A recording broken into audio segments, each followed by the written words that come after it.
sábado para todos, bienvenidos una vez más a Buena Salud. En esta oportunidad hablaremos de una infección en el oído muy frecuente en los niños y que de no ser tratada a tiempo puede derivar en meningitis.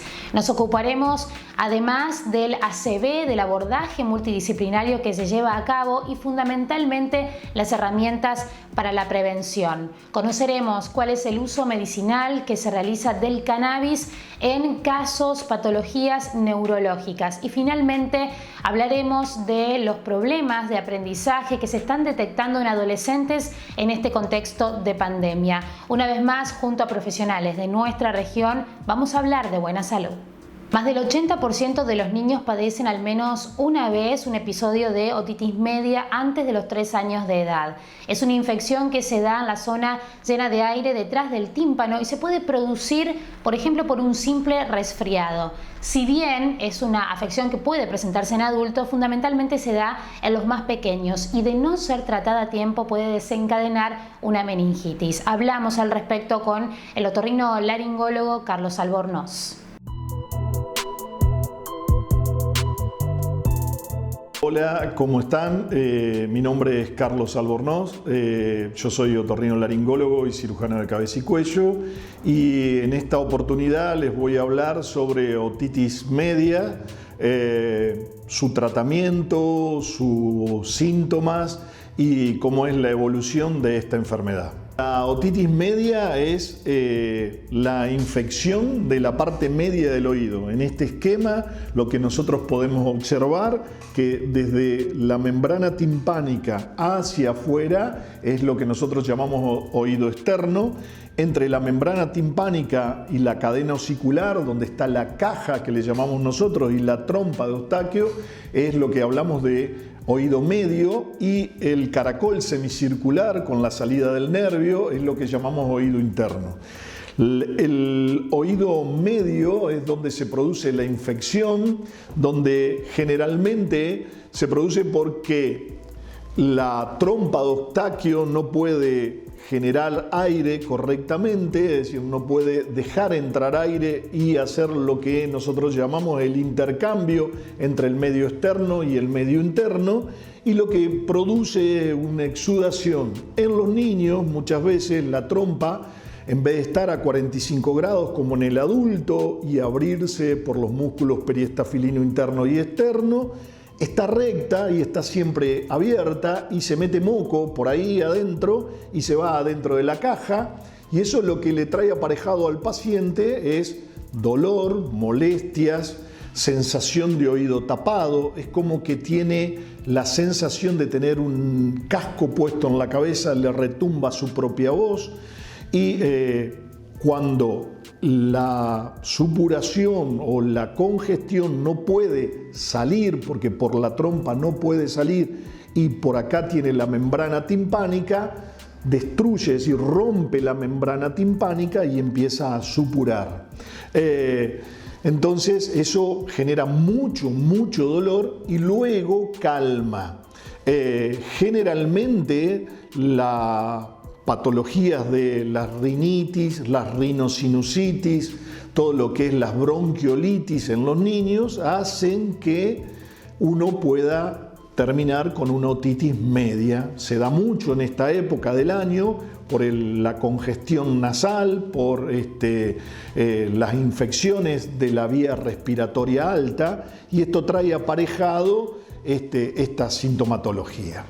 El tratamiento en general es un tratamiento antibiótico con descongestivos para poder abrir la trompa de Eustaquio. Nosotros en nuestra especialidad usamos mucho los corticoides porque son los únicos que pueden abrir la trompa de Eustaquio. Entonces hay veces que hay combinaciones entre analgésicos y descongestivos nasales más corticoides que se usan mucho, y en el caso de que haya una perforación timpánica solamente usamos un tipo de gotas que no tienen corticoide, porque si la membrana está perforada, no se puede usar, dado a que da mucho dolor el corticoide adentro de la caja. En general, el tratamiento nosotros tenemos que iniciarlo rápidamente. El paciente se siente mal, molesto. En el caso de los niños da dolor. En el caso del adulto, lo primero que tiene es la sensación de oído tapado, más después comienzan con dolor, tanto a nivel del maxilar inferior, que se le puede irradiar hacia toda la articulación temporomandibular, y también esa sensación de no escuchar correctamente bien. En el caso de los niños, el tratamiento tiene que ser lo más rápido posible, debido a que nosotros, si podemos observar, el oído está metido en un espacio dentro de un hueso que se llama mastoides y que a nivel de 4 a 5 milímetros, ese hueso tiene una tabla externa y una tabla interna. Está el cerebro, y uno de nuestros miedos con las otitis es que pueda superar la tabla interna y llegar a las meninges y hacer una inflamación de la meninge y hacer una meningitis. Entonces, una de las cuestiones de los tratamientos es rápidamente para que esto mejore. Y otra de las cuestiones es que intentar de que no se rompa la membrana timpánica. ¿Por qué? Porque muchas veces, si se queda en el tiempo, la infección lastima la membrana timpánica, la destruye y después no se puede reconstruir. Es decir, una membrana timpánica en un niño hasta los 8, 10 años puede cerrar sola, pero luego de esa edad no va a cerrar y va a quedar con una perforación, y esa persona va a terminar en una cirugía para reconstrucción de su membrana timpánica. Entonces, para nosotros es muy importante de que esto no ocurra. El ACV es la segunda causa de muerte y la primera en incapacidad en adultos, según los datos de la Organización Mundial de la Salud. En este último tiempo se ha definido reemplazar el concepto de accidente por el de evento cerebrovascular, debido a que el ACV se puede prevenir y evitar. Visitamos el Centro Los Álamos para conocer el abordaje multidisciplinario que se realiza en pacientes que atravesaron este cuadro.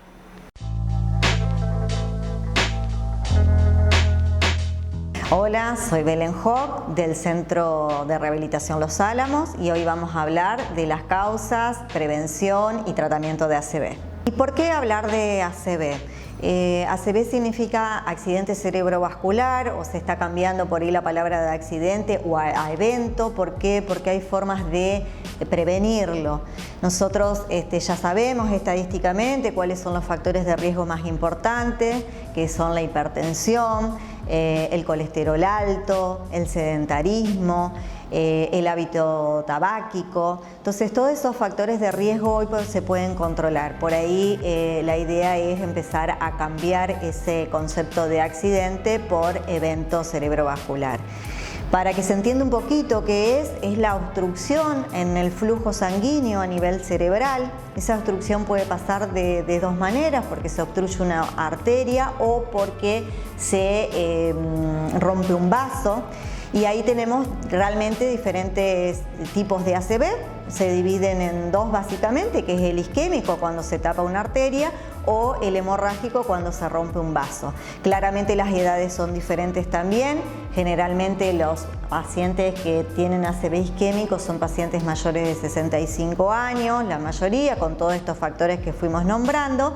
Y los pacientes con ACV hemorrágico son pacientes generalmente más jóvenes. Los síntomas son bien específicos de un evento cerebrovascular. Muchas veces se presenta con visión borrosa, con dificultad para el habla, con alguna imposibilidad en el movimiento de una pierna, de un brazo, que uno de repente empieza a tener esos síntomas. Son síntomas agudos, es muy raro que empiece de largo tiempo. Son síntomas bruscos, en un momento de 24 horas puede empezar a instalarse un accidente cerebrovascular. Es importante que ante estos síntomas que nosotros ya conocemos se consulte inmediatamente al médico. El médico que realiza el diagnóstico del accidente cerebrovascular siempre es un médico neurólogo, porque uno pide estudios como son la tomografía computada, donde se ve el cuadro de isquemia o de la lesión neurológica a nivel cerebral. Yo soy Gisela Mariano, licenciada en terapia ocupacional del Centro Los Álamos. Luego del diagnóstico de un ACV es muy importante comenzar lo antes posible con un tratamiento de rehabilitación a través de un equipo multidisciplinario. ¿Qué significa? Que es un montón de profesiones que van a atender a este paciente de una manera integral. Es muy importante esta atención lo antes posible porque el resultado del tratamiento va a ser más beneficioso para el paciente. Hay que tener en cuenta que una vez que se produce un ACV va a traer diferentes deficiencias, ya sean motoras, sensitivas, cognitivas y también sociales. De acuerdo al lugar en que se afecta el cerebro, vamos a encontrar diferentes trastornos. Desde los motores, trastornos en el movimiento, y cognitivos, ¿a qué referimos a esto? A trastornos en la memoria, en la atención, en la comunicación, en el lenguaje. Y en cuanto a lo social, la persona comienza a tener dificultades en desarrollar lo que son las actividades de la vida diaria, en donde se desenvuelve esta persona, ya sea en su trabajo, en su ámbito familiar. Es por eso que se trabaja de una manera integral, como dije anteriormente, y dentro de este equipo están los profesionales, el paciente y la familia. Se trata de trabajar también orientando a la familia, porque sabemos que cuando hay un evento de este tipo va a perjudicar también y alterar la dinámica familiar. En rehabilitación no podemos hablar de tiempos. ¿Por qué? Porque cada persona es única, cada caso es único y todos tienen sus tiempos de proceso. Pero lo que sí podemos decir que cuanto antes se comience con un tratamiento de rehabilitación, más efectivo va a ser este. Nosotros como equipo tenemos como objetivo principal mejorar la calidad de vida del paciente, reeducando tanto al paciente como a la familia, evitando que se instale un nuevo evento.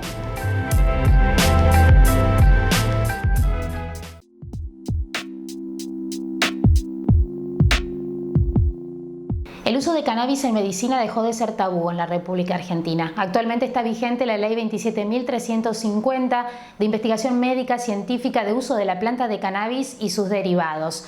En su reglamentación incluye, por ejemplo, el autocultivo y la producción pública para que en un corto tiempo todos quienes lo necesitan puedan acceder a este tratamiento. En ese contexto, dialogamos con el neurólogo Jorge Solana Silveira. Nos explica principalmente el uso de cannabis en enfermedades neurológicas.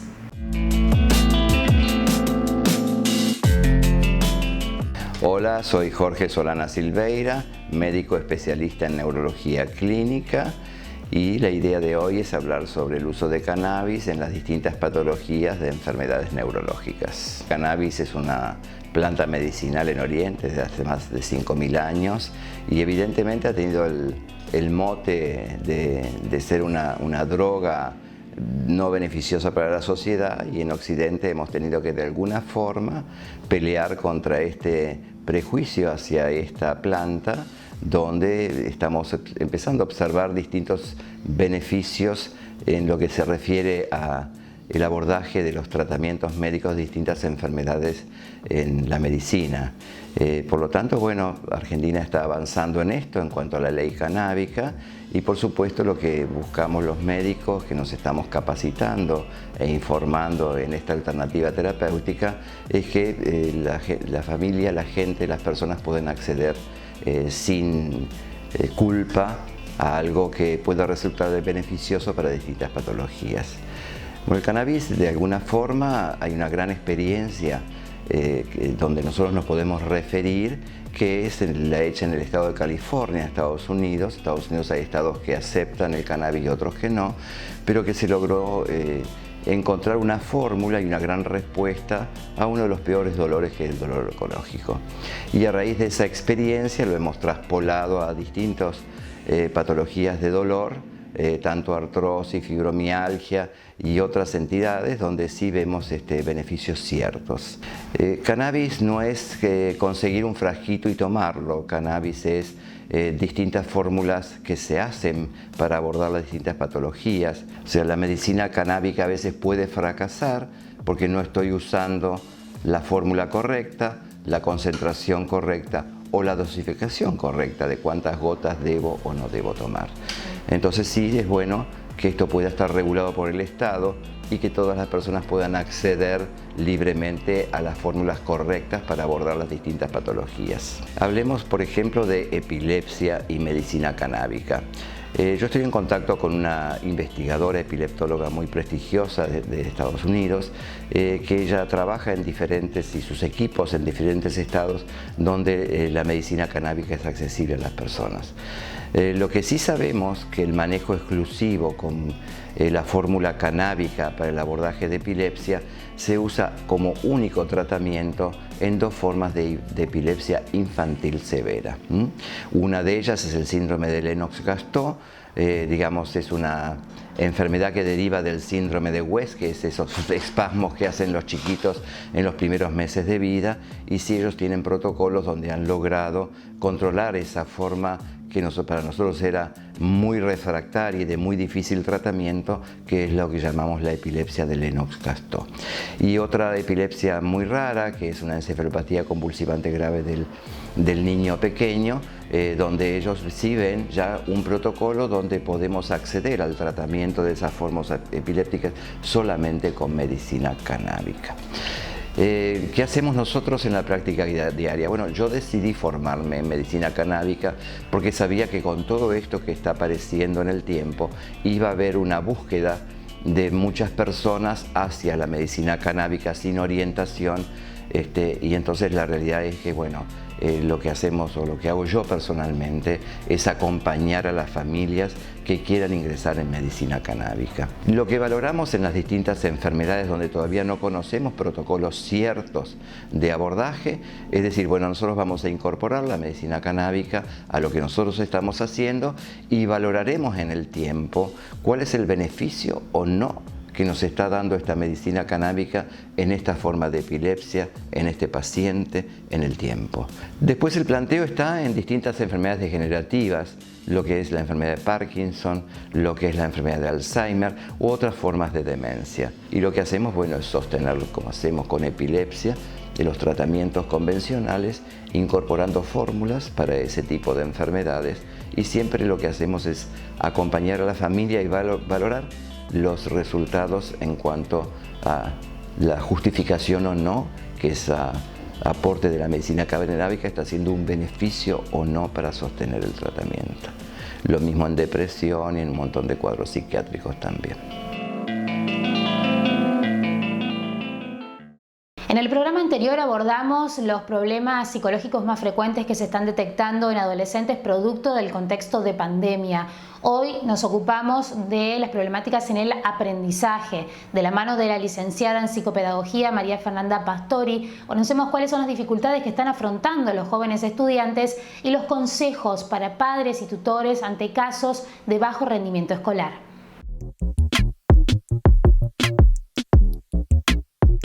Hola, soy María Fernanda Pastori, soy licenciada en psicopedagogía y hoy vamos a hablar de las dificultades en el aprendizaje en este contexto de pandemia en los adolescentes. Primero vamos a comentar que la adolescencia es una etapa compleja que tiene sus propios procesos y, como dice la palabra, los adolescentes adolecen y duelen. Es un proceso que conlleva muchos duelos y, sobre todo en estos duelos, les es muy necesario el apoyo y el encuentro con sus pares. No solamente con sus pares, sino también poder tener sus espacios y sus momentos a solas. esto se puede ver en todos los adolescentes que les sucede, ¿no? Esta rebeldía hacia sus padres, la búsqueda de su grupo, de pertenencia, ¿sí? Bueno, que esto desde el año pasado se ve interrumpido por una pandemia, lo cual complejiza muchísimo este proceso. La escuela lo que le ofrece es un lugar de contención, de poder reunirse con otras subjetividades, otras realidades, no solamente con sus pares, sino también con docentes o con directivos que les ofrecen otra mirada y otra contención. En la virtualidad lo que podemos ver es que muchos adolescentes primero no tienen los espacios, ¿no? De su pieza o un escritorio donde puedan realizar sus actividades. También hay muchos problemas en cuanto a internet, a poder acceder, ¿no? Muchos usan sus datos o quieren sus datos para hablar con sus amigos y después se le terminan para poder acceder a todos los trabajos, ¿sí?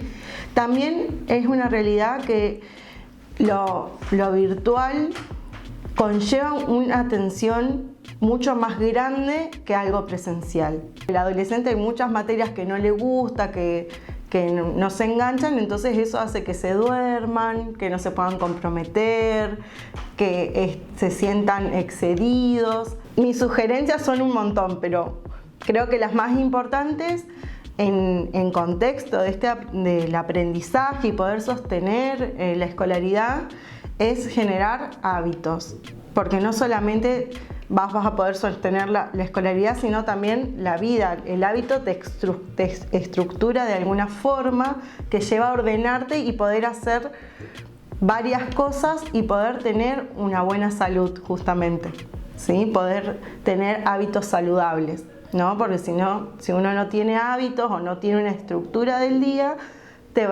se empieza a desorganizar y esto conlleva a estar más cansados, a no tener ganas, a sentir que no se llegan a realizar las cosas que uno quiere, no se llegan a los objetivos. Y esto en los adolescentes los frustra mucho. Otra sugerencia también es no cortar los vínculos, poder sostenerlo dentro de lo posible que nos van recomendando, no cortar los vínculos que nos hacen bien y que son saludables, ¿sí? Bueno, cuando se puedan juntar, poder hacer una reunión con amigos, poder hacer videollamadas con la familia, no cortar los vínculos. Darse tiempo y darle tiempo a los adolescentes. Los adolescentes tienen esa necesidad de estar solos o se sienten tristes, al otro día pueden sentirse un poco enojados, después están alegres, después pasan por esos diferentes estados y al estar todos en casa se nota mucho más. Entonces, poder respetar ese tiempo que ellos necesitan para adolecer, como se dice. A los que acompañan a los adolescentes, padres o tutores, sepan que por este contexto hay un bajo rendimiento, hay una baja en la atención, cuesta mucho las clases online, poder llegar a los trabajos o actividades, es algo que es generalizado, que se está viendo mucho y por eso es importante que puedan acompañarlos, que puedan charlar, que puedan preguntarle qué es lo que se necesita o acercarse a la escuela mediante un mail o una llamada y también preguntar a los docentes cómo va y cómo va su proceso en tal o cual materia o en la escuela en general. Te invitamos a seguirnos en nuestras redes sociales, nos podés encontrar en Instagram como @buenasalud_tv. Ahí compartimos fragmentos de todas las entrevistas, efemérides importantes, anticipamos el contenido de cada programa y te sorprendemos con sorteos. También podés sumarte a nuestra página de Facebook, nos encontrás como Buena Salud TV, para compartir todo el material que generamos con el objetivo de aportar a una vida más saludable. Y finalmente, estamos en YouTube, nos buscas como Buena Salud TV, vas a poder revivir todo el contenido de este programa y de los anteriores. Y hasta aquí hemos llegado con esta edición de Buena Salud junto a profesionales de la región. Hemos compartido sus conocimientos y dejamos la cita para la semana que viene, sábado a las 13 horas por la pantalla de Canal 9 Litoral. Nos reencontramos. Buen fin de semana.